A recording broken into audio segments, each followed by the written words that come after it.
What's up, Renegade Nation? Before we begin the video, I'd like to give a big shout out to our most recent Patreon supporters: Tyler R., Matthew Hensley, Dimitru Ulicini, Nicholas Whittington, Wes Double Zero, Cregan, CDJ Dragon, Chow Lau, Kumasan, Kaylee McRae, The Pokemon 52, Magnus Moeller, Joshua C. Arit, Stephen Sharp, Christopher, Daniel Hudson, Azuma, Obtuse and Chartreuse Mongoose, Anthony the Hedgehog, Malik Black, Ann Van Leeuwen, Barry Bearable, Jay Sick, Gabe Man, and Tyler J. Hart. Thank you all very much for your support, and as always, I'd like to give a big shout out to our producer, The Anime Hybrid. If you all want to support us on Patreon, feel free to click the link down below to find out more. We'll see you there.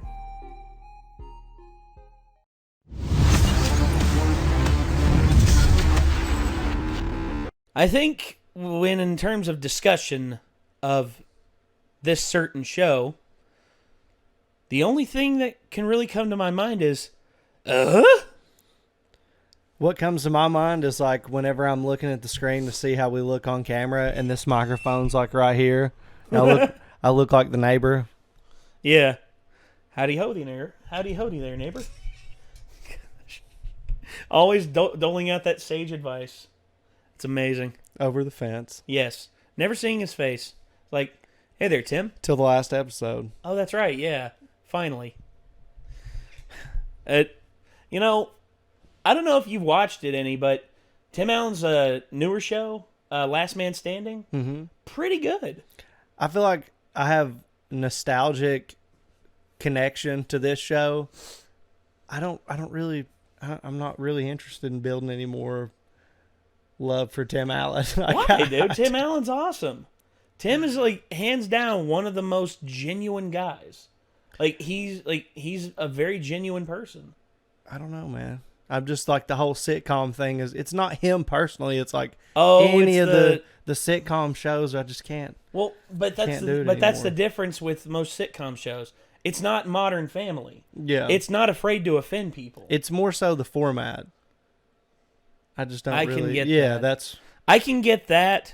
Although it's like late night talk shows for me. Like, you know what I'm saying? Like, late night talk shows they regurgitate talking points.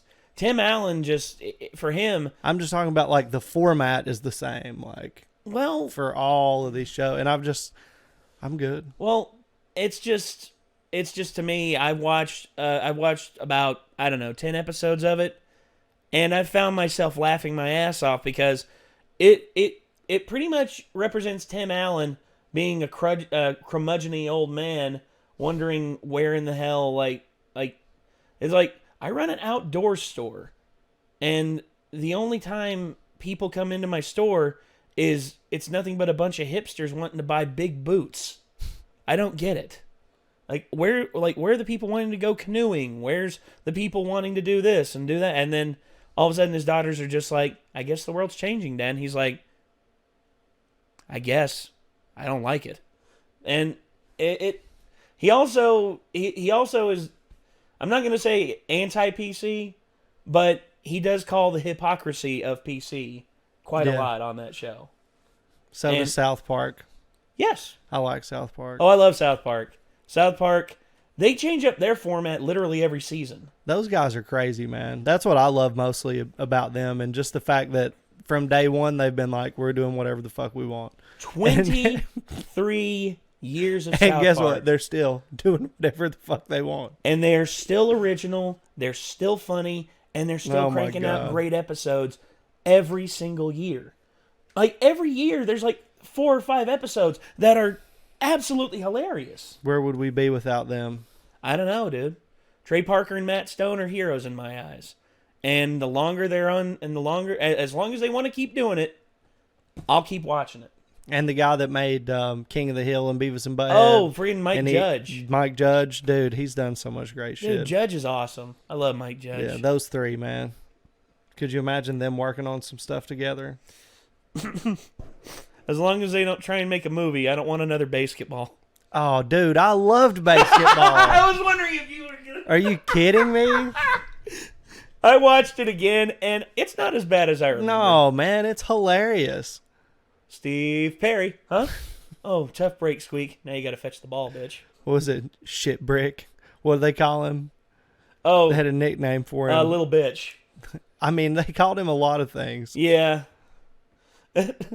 Oh yeah, and they're both like in the locker room when they're changing that one time. Yeah, you you get to see their pieces. And not only that, but one turns around really fast and it like swipes up and almost hits Robert Vaughn in the face. Right. And he has to like lean back to keep it from hitting him in the face. A lot of people forget that like Dale Earnhardt was in that movie. I remember that. When they get in the taxi, it's like Yeah, I do remember that. It's like, need to get downtown fast. Did you say fast?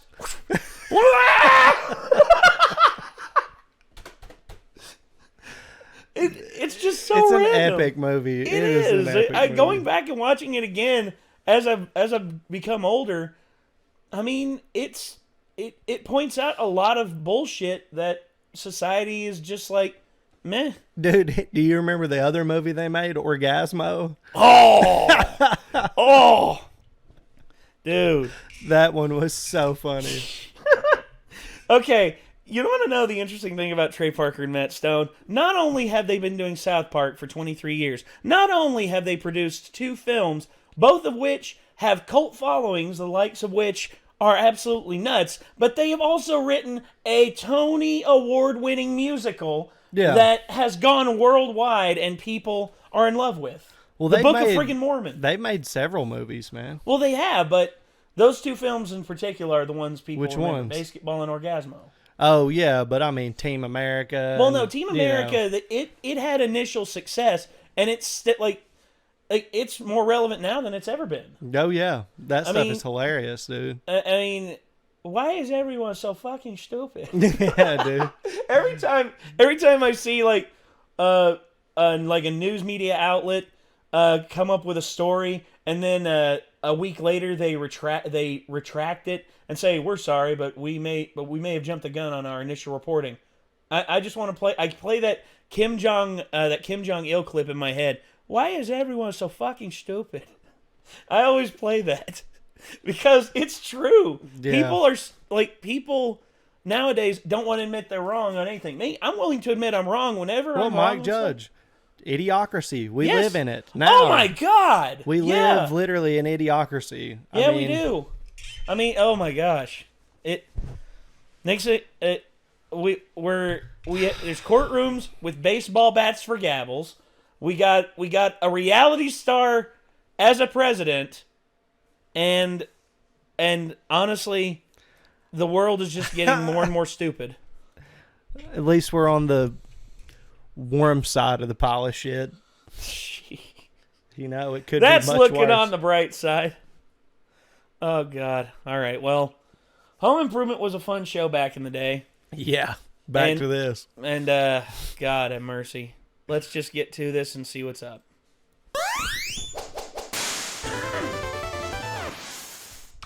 Normalboots.com. Ah, that classic intro. Yep. Walking down some stairs. Oh, it's a bird.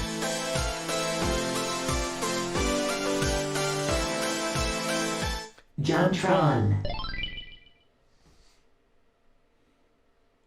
Man, look at all these games. They just don't make them like Cool Spot anymore. Oh no. Reminded you my yearning for a real game. A game based off something terrible from the 90s. Oh no, I do remember this game. That's the one I want. I do too. I thought it was about the show. Improvement video game. There's a Super Nintendo game for Home Improvement. Have you ever played it? No. Home Improvement. Oh, the memories just come flooding back. It was a television sitcom back in the 90s that started the Oscar-gobbling career of Tim Allen and, surprisingly, the television career of Pamela Anderson. What? Yes. That's what I said. It was, a show.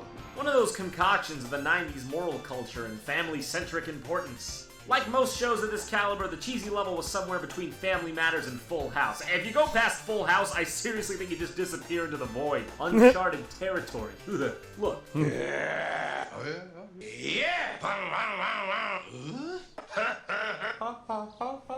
aside, the main point is they made a game out of this? Like, really?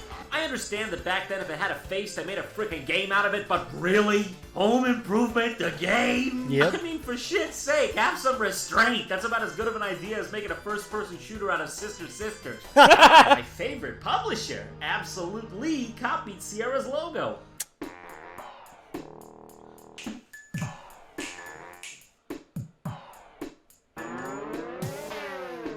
So we start off here on the set of Tool Time. You know, that weird show that Tim Allen had in the show that totally would have been a viable show in real life. By the way, I would pay to see that shit. It's pretty much, actually, I will say this. Tool Time is pretty much Red Green's handyman segments. Yep. In America. sitcom form. Yeah. Because they were Canadian, but... And it was that show is so Canadian, and I love it. I do too. The Red Green Show. Yeah, for those of you out there who don't know the Red Green Show, look up highlights of that show. Like his handyman, the handyman corner to me is still some of the best produced so improv television ever. It's hilarious. Yeah, it's like so I've been thinking about making a clamshell car. So got these 2 satellite dishes, and I got this old Studebaker. It's falling apart on me. So we're going to put it together, and we're going to use a handyman's favorite weapon, duct tape. Ridiculous. Absolutely ridiculous, but amazing. Amazing. Sorry. Sit in the splash zone. What's wrong with me? Why I say that? So seriously, it's just them talking to this one swanky Luke from the coolest club in town. Get it, Carlton. Let me just go ahead and rearrange that. There we go. So, they just talk for 5 hours. Seriously, look how long this dialogue is. Back at base, they were like, okay, our demographic is kids. Now, what are kids like? How about a series of levels where Tim Allen explores the true depth of his love for his family and wife? Fucking Tool Time cutscenes? Print that shit! So, as all great storylines go, someone steals one of the tools he needs on his show and leaves him a cryptic serial killer message that if he ever wants to see this tool again, he has to go back to the Stone Age. Yeah. I can't even believe.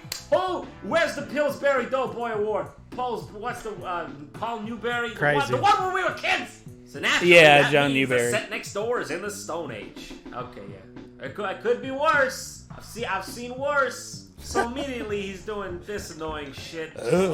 Immediately he's doing this. Oh, hey, geez, man, I don't remember ordering any jalapenos on this pizza. What's all this? He's got 10 different dazzling moves, and I have no idea what any of them do. And they just all sparkle. What? I mean, the graphics are appealing so far. Just look at this. This is ridiculous. I never once in my life thought I'd ever be making Tim Allen scoot along on a jackhammer. You get different weapons and use them with A, and that's basically all you'll be using. None of this dazzle sparkles, I don't know. So as you may have guessed, the main enemy here is going to be dinosaurs. Yeah. I mean, after all, the first thing I think of when I think of Home Improvement is nothing dinosaurs. like it at all. Yeah? What is this? Land of the Lost? Not the Will Ferrell movie, the freaking TV show back when we were kids. Oh, yeah. They had, the dinosaur puppets and stuff. Yeah. People wearing outfits and shit. Yeah, it was awesome. Yeah. Anyway, a lot of the games that were made from ridiculous shit back in the day, for Super Nintendo and the Sega Genesis games, had nothing to do with the material. They just, especially the bad guys, a lot of times, even in Spider-Man I remember the Blues games Brother and ones, shit, dude. even in Maximum Carnage and shit, the bad guys that you're facing up until you get to the bosses and shit, they have no relevance usually to anything. Nothing.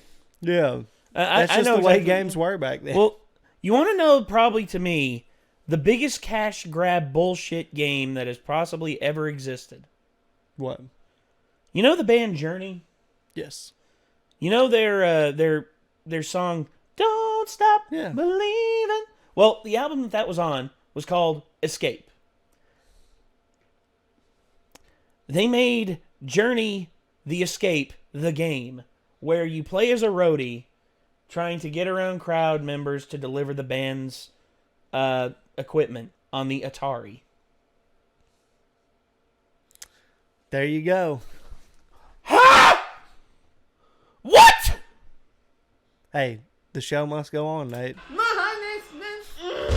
Somebody's got to Have get you the noticed that I equipment tend to there. review things about dinosaurs a lot? I swear I didn't even notice until you guys pointed it out to me. 'Tis what you might call a coincidence. This time as well. I mean, I picked this game because I wanted to see what I would get from a home improvement Super Nintendo game, and I got dinosaurs? I'd be crazy if I said this isn't what I was expecting. It's just like when you see a spider mob in an MMO or a skeleton enemy in an RPG. It's like, wow, how long did it take you to come up with that one? You're really breaking new grounds here, guys. So basically what you're doing here is going around and collecting scattered crates because they were too lazy to make a real game. There's like 5 or 6 or 80 on each level. Only problem is, you don't know where they are, so you gotta navigate this completely repetitive and mind-bending landscape to find them. And most of the time, you just end up running in circles all over the damn place. You can usually tell how blatantly terrible a game is gonna be if it's made like this. With the whole collect X and Y level before reaching the exit sort of thing, it can be done well, like in Zombies Ate My Neighbors, and in fact, that was an awesome the game. finest example of this format. The way it was done in Mighty Max and in this game are the completely wrong way to do it. Come to think of it, this game is an awful lot like Mighty Max. Like, wow, really a lot. I guess this was just the good old formula for making a game suck back in the 16-bit era. So back to these enemies I was talking about, they impossible! Oh, they made sure that no matter what you're doing, when you're doing it, you're gonna be getting hit by something. It's freaking infuriating! You get hit by a dragonfly, you fall, you slide backwards into an ant, you end up getting hit by a projectile while trying to dodge a pterodactyl shitting eggs, and ants everywhere! You're supposed to feel like you can dodge enemies in a game. Another big problem with this game is you can't rush through it like you can in... I know that music. That's the bonus section from Super Mario World. Whenever you go through the stars, and you wind up in the the super secret area. Mario or Sonic or Donkey Kong, you gotta play it like surgery, or you're going to die. A lot. You would probably be disgusted if you knew how many times I died just on this first level. It's incredibly unforgiving. So let's go down here for a sec.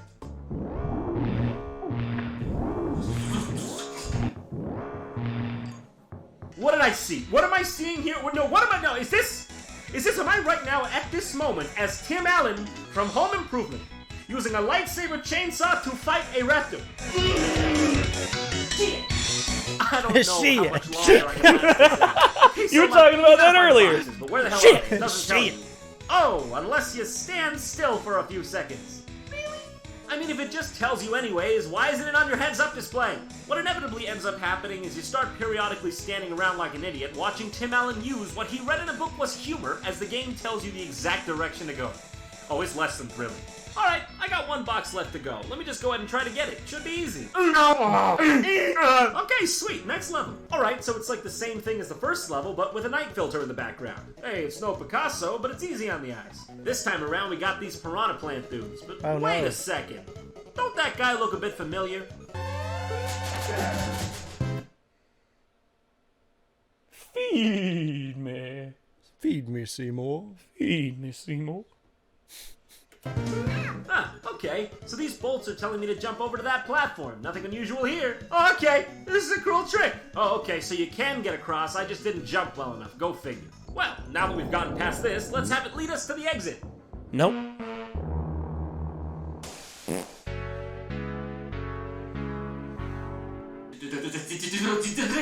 It obviously led me over here with the bolts. Why the hell does the ledge, which looks like an area to leap from, lead to absolutely nothing? Everything in this game is maddening to the eyes. Not only can I not figure out where to go, but when I'm walking casually around, the game leads me into death traps. Nope. I'm done. The gig is up. I am no longer subjecting myself to this torture. That would be masochistic. As for the rest of this game, I mean, what do you expect? No, seriously, what do you expect? Because it's what you expect. It's like Space Robot level, Ancient Pyramids level, ooh, it's a Haunted House level. Mighty Max, the entire fucking game is in here as a level. What's the cliche you know of? Hey, it's a Home Improvement level. I'm surprised we didn't see a level where the... And... Who stole the cookies from the cookie jar? Wasn't me. Couldn't be. Then who? No, you may. Anyone else notice this bird can talk? The fuck's that about, right? I'd like to thank you for watching. Now, if you just click the links right in front of you, it'll take you to more of my videos. So click them, please. Wow. That's from Mario Kart. Dude. That's why, like, I always go into Super Nintendo games understanding that they're probably gonna suck. Yes.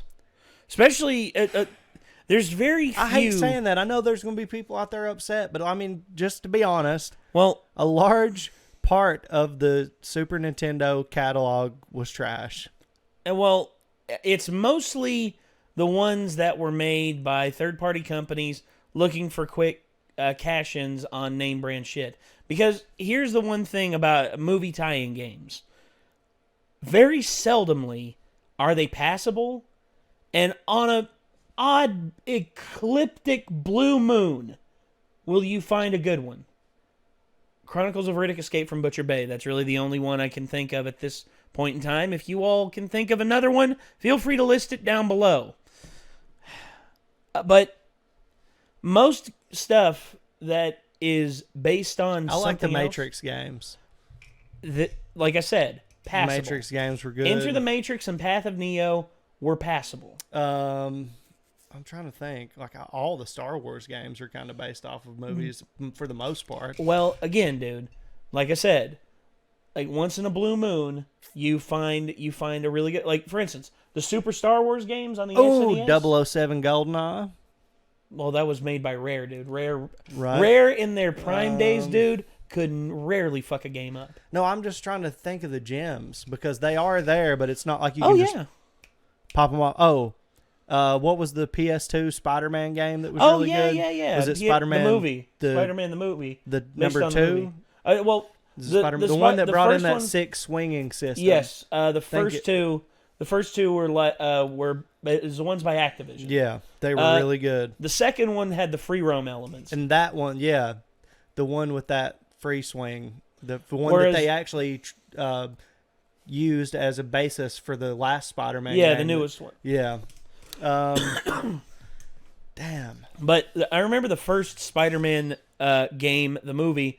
It was set pieces that you could explore and everything, but for the most part, it was very linear. Whereas the second one was very open world and had a huge city with all these other stuff that you could do. I remembered after I beat the main storyline of it and everything, I thought, wow, I wonder how much other stuff is out there. I looked. After beating just the main story, I was only 43% done. And I was like, Damn. fuck.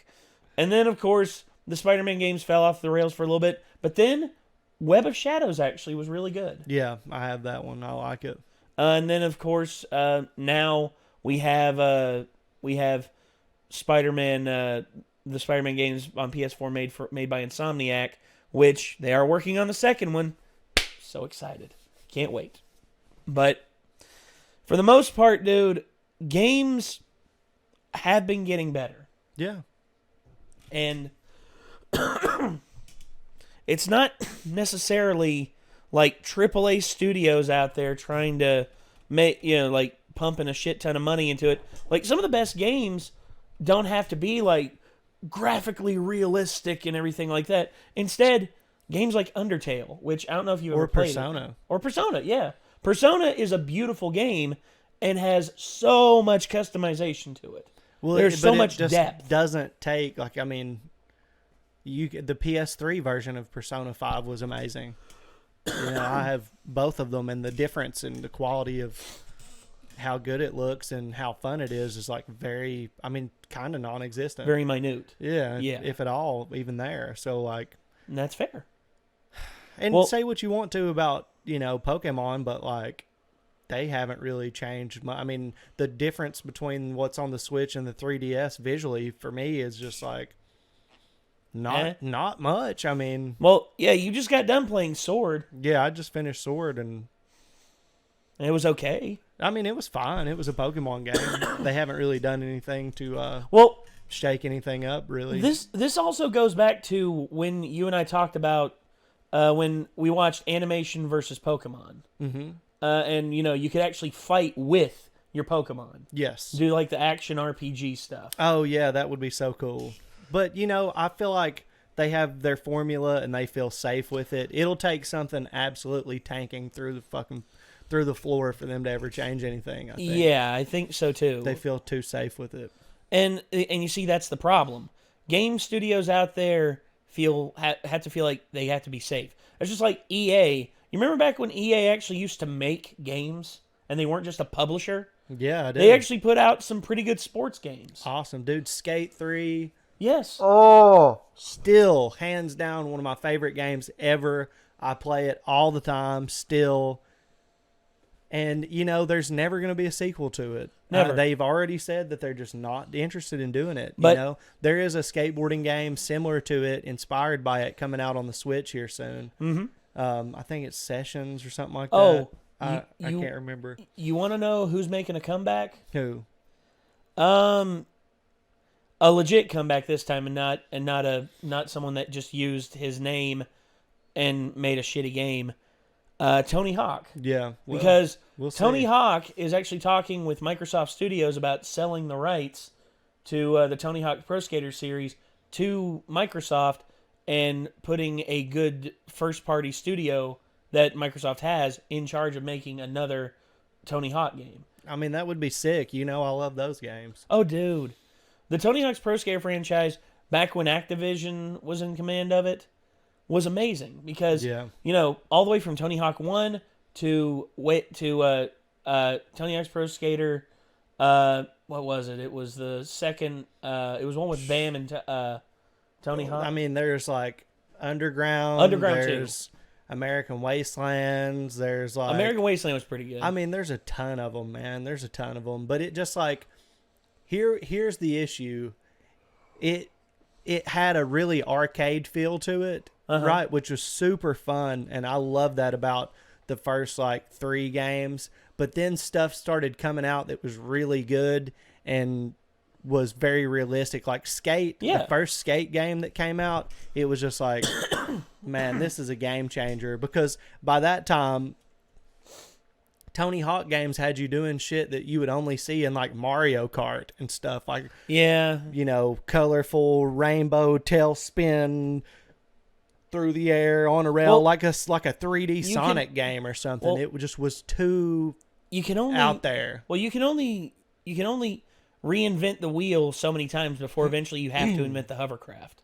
Because that's something my dad always said. Because, you know, whenever people do something and they make a big innovation, they call it reinventing the wheel, because you pretty much are just like, people are losing interest in these wheels. Okay, white walls. Okay, people losing interest. Okay, chrome wheels. Oh, people losing interest in chrome wheels. Oh, spinners. Oh, people are losing interest. LED lights. Like, literally, they keep adding new stuff to it to try and make people go, wow, again.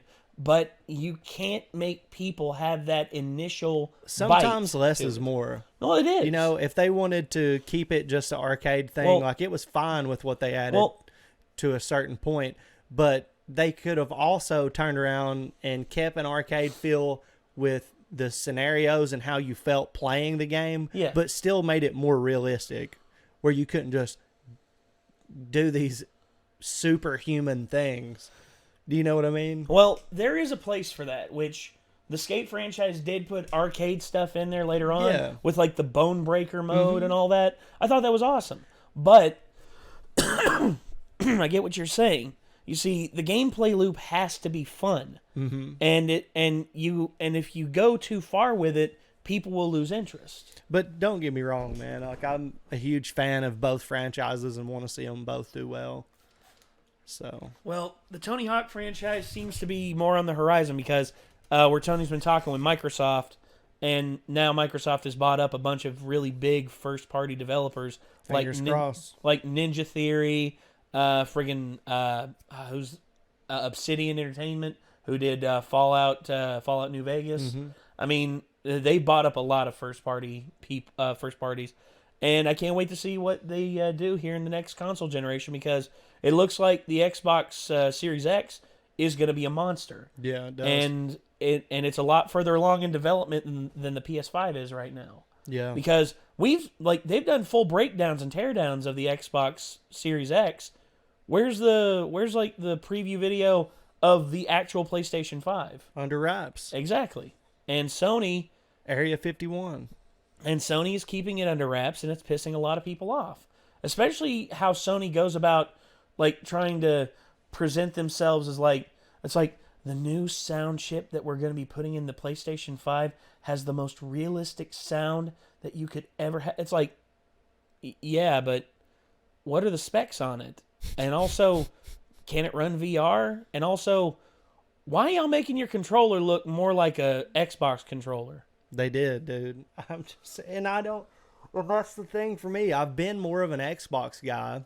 Don't get me wrong. I own every version or every generation of gaming system from all the companies that have put out their gaming systems. But the controller on the PS4 is more reliable, durable, comfortable in the hand than the Xbox controller. For me, even the Pro ones. Like, I just like the PS4 controller. I think it's the best controller for consoles that have come out. Like, as far as what comes with the system. Agreed. But, like, the Xbox controller drift is so bad. They're just cheaply made. And then they're maybe it will be a leap forward because it will be something like an Xbox controller that is just so much more quality of a product. Well, and keep in mind, they didn't pull the whole thing where, the sticks are still together and not offset. Yeah. You see, that's one thing that I will say PlayStation has a big advantage with. Because, that's how I feel about it too. Because side-by-side analog sticks feel a lot better than the offset. Because the offset is okay, but having to reach down for the number pad or for the directional pad and having the thumbstick, it really comes down to preference. Yeah. But in terms of how I feel about it, I mean, I always go back to the first time I held a DualShock 2 PlayStation 2 controller, and it was perfect. I have not, still to well, I still have yet reminiscing about love. I still have yet to have that feeling of grabbing another controller, except I will say this, the Switch Pro controller is really damn close to being I have no opinion on it. I haven't messed with it really. Oh, well, I've got two, so if you want to borrow one, dude, I mean, sure. Let me know. I'll try it out. Because it's a game changer whenever it comes to certain games. Yeah. Well, I know trying to play Skyrim in handheld mode is so hard. Like, it hurt. My hands hurt. I'm like, Yeah, you just want a controller to grab onto. Yes. Which, Jesus. like I said, dude, all you need to do to sync it up is just plug it into the dock and plug a USB port into the dock and then plug in the controller and then it syncs up automatically. That's it. Very cool. And once you do that, I mean, and it holds a charge very well. I think it holds a charge actually better than the PlayStation 4 controller. I mean, and that's saying something because the PlayStation 4 controller has a lot of juice to it. Yeah, it does pretty well. But once again, I saw probably one of the most epic burns the other day. It was a dude talking shit about how the Xbox One controller is the most perfect controller that's ever been made, and you can't convince me anything otherwise. And some dude in the comment right down below said, "Bitch, shut up before I take your batteries out." Yeah, I've seen that many times. I'm like, damn, that's a savage takedown right there. Okay, well, we're gonna move on from this, ladies and gentlemen. This was JonTron Home Improvement video game, which we turned into a podcast. Yes, we did. 33 minutes, right? Jesus Beautiful. Christ, we can't shut the hell up. So again, everybody, thank you all for tuning in. And I guess until next time, signing off, I'm Nate. I'm Chad. We'll see you in the next one, everybody. Peace out.